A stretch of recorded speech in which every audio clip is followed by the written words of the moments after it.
एक professor class ले रहे थे। क्लास के सभी छात्र बारी ही रुचि से उनके लेक्चर को सुन रहे थे, उनके पूछे गए सवालों के जवाब दे रहे थे। लेकिन उन छात्रों के बीच कक्षा में एक छात्र ऐसा भी था जो चुपचाप और गुमसुम बैठा हुआ था। प्रोफेसर ने पहले ही दिन उस छात्र को नोटिस कर लिया, लेकिन कुछ नहीं बोले। लेकिन जब 4-5 दिन तक ऐसा ही चला तो उन्होंने उस छात्र को क्लास के बाद अपने केबिन में बुलवाया और पूछा, तुम हर समय उदास रहते हो, क्लास में अकेले और चुपचाप बैठे रहते हो, लेक्चर पर भी ध्यान नहीं देते, क्या बात है? कुछ परेशानी है क्या? सर, वो छात्र कुछ हिचकिचाते हुए बोला, मेरे अतीत में कुछ ऐसा हुआ है जिसकी वजह से मैं परेशान रहता हूं, समझ नहीं आता क्या करूं। प्रोफेसर भले व्यक्ति थे। उन्होंने उस छात्र को शाम को अपने घर पर बुलवाया। शाम को जब छात्र प्रोफेसर के घर पहुंचा तो प्रोफेसर ने उसे अंदर बुलाकर बैठाया। फिर स्वयं किचन में चले गए और शिकंजी बनाने लगे। उन्होंने जानबूझकर शिकंजी में ज्यादा नमक डाल दिया। फिर किचन से बाहर आकर शिकंजी का गिलास छात्र को देकर कहा, ये लो, शिकंजी पियो। छात्र ने गिलास हाथ में लेकर जैसे ही एक घूंट लिया, अधिक नमक के स्वाद के कारण उसका मुंह अजीब सा बन गया। ये देख प्रोफेसर ने पूछा, क्या हुआ? शिकंजी पसंद नहीं आई?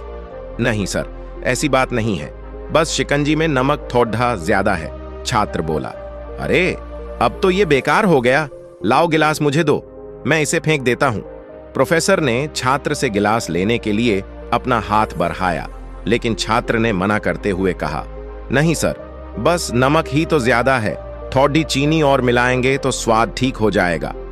ये बात सुन प्रोफेसर गंभीर हो गए और बोले, सही कहा तुमने, अब इसे समझ भी जाओ, ये शिकंजी तुम्हारी जिंदगी है, इसमें घुला अधिक नमक तुम्हारे अतीत के बुरे अनुभव है। जैसे नमक को शिकंजी से बाहर नहीं निकाल सकते, वैसे ही उन बुरे अनुभवों को भी जीवन से अलग नहीं कर सकते। वे बुरे अनुभव भी जीवन का हिस्सा ही हैं। लेकिन जिस तरह हम चीनी घोलकर शिकंजी का स्वाद बदल सकते हैं, वैसे ही बुरे अनुभवों को भूलने के लिए जीवन में मिठास तो घोलनी पड़ेगी ना।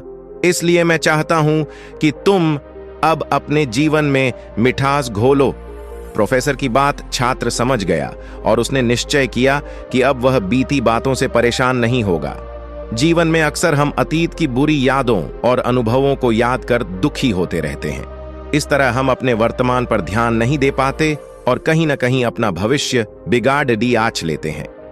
जो हो चुका उसे सुधारा नहीं जा सकता, लेकिन कम से कम उसे भुलाया तो जा सकता है, और उन्हें भुलाने के लिए नई मीठी यादें हमें आज बनानी होगी।